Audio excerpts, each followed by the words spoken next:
Jonathan Lefay wedi enni yn Llundain, astudiodd yng Ngholeg Celf Caerdydd ym 1979 i 1982 a Choleg Celf Cyprus o 1985 i 1986.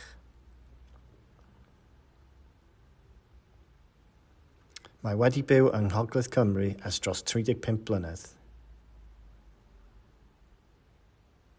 Mae'n bianydd a chyfansolwr jazz medrus, gyda diddordeb cryf yn y celfyddydau gweledol, ac mae'n guradur uchel ei barch.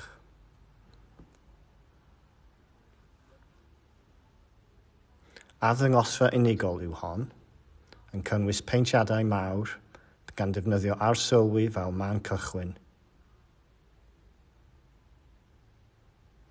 ac gyfer strwythur cyfansoddiad, arwynebau lliw a symudiadau hardd. Yr elfennau ffigurol a welwyd hyn, fel gael ei defnyddio fel cyfrwng argyrraedd mynegiant pleserus a galluogi hygyrchedd hawdd, mwynhad optegol.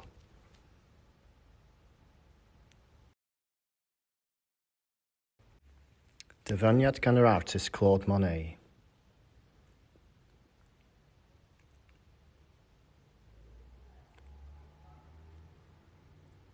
Pan aethwch chi allan i beintio, ceisiwch anghofio pa wrthrychau sydd o'ch eich blaen. Coeden, tŷ, cae neu beth bynnag. Meddyliwch yn unig, dyma sgwâr bach o las, dyma heigrwn o binc. Dyma stribed o felyn a'i beintio.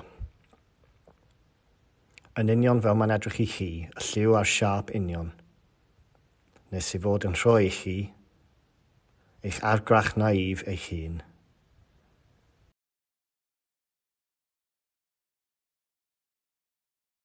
Gallai Jonathan Lefay wedi bod yn dilyn cyngor Monet wrth wneud ei beintiadau diweddaraf ar gyfer yr arddangosfa hon. Y pinc llachar, melynion bywiog a gwyrddyn dwfn yn dod o blodau a planhigion sy'n tyfu yn ac o gwmpas ei gartref, yn ddwfn y mynyddoedd clwyd.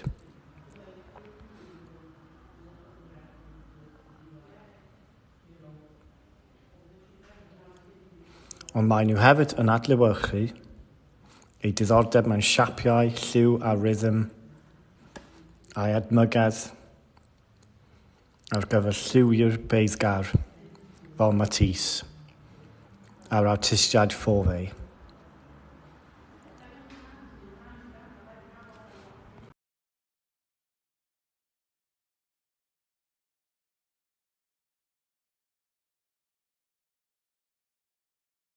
Yn wir, dechreuodd ei yfra peintio cyfansodau heniaethol a chydbwysedd ffurf a lliw yn holl bwysig yn y gweithiau hon.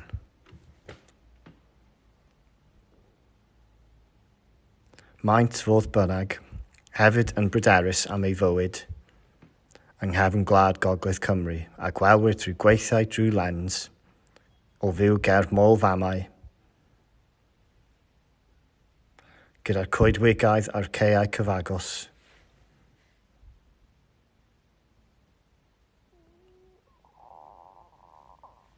Mae'n cymryd ei ysbrydoliaeth o'r hyn ma'n ei weld wrth ei ffenestri. Y ddau y tu allan yn yr ardd, a'r planhigion mewn potiau ar y silffoedd y ffenestri.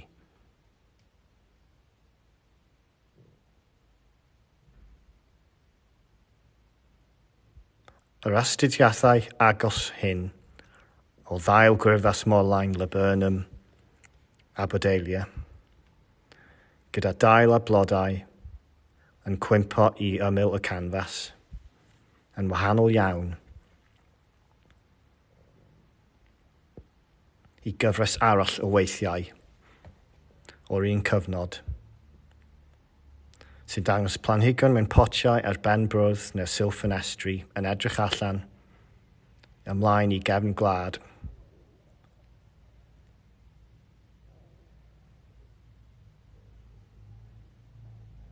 Mae'n ymdeimlad o persbectif agos o fod bron ymhlith y dail. Yma mae natur yn tyfu'n rhydd, yn fwy nag sydd wedi gynnys gan y potiau neu o fan ffram ffenestr.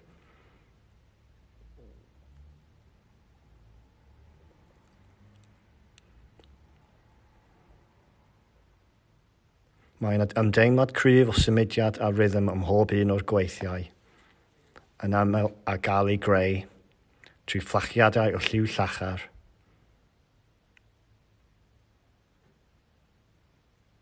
mae hyn yn arbennig o berthnasol, fel mae lyfeu hefyd, pianydd cyfansoddwr jazz.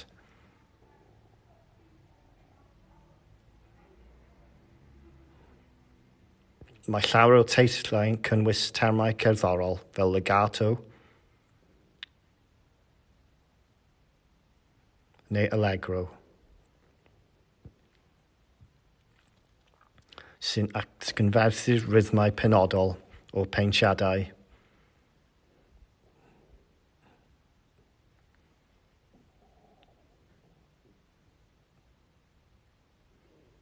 Mae rhai o'r peintiadau wedi paru, gyda chyfansoddiadau lyfeu ei hun.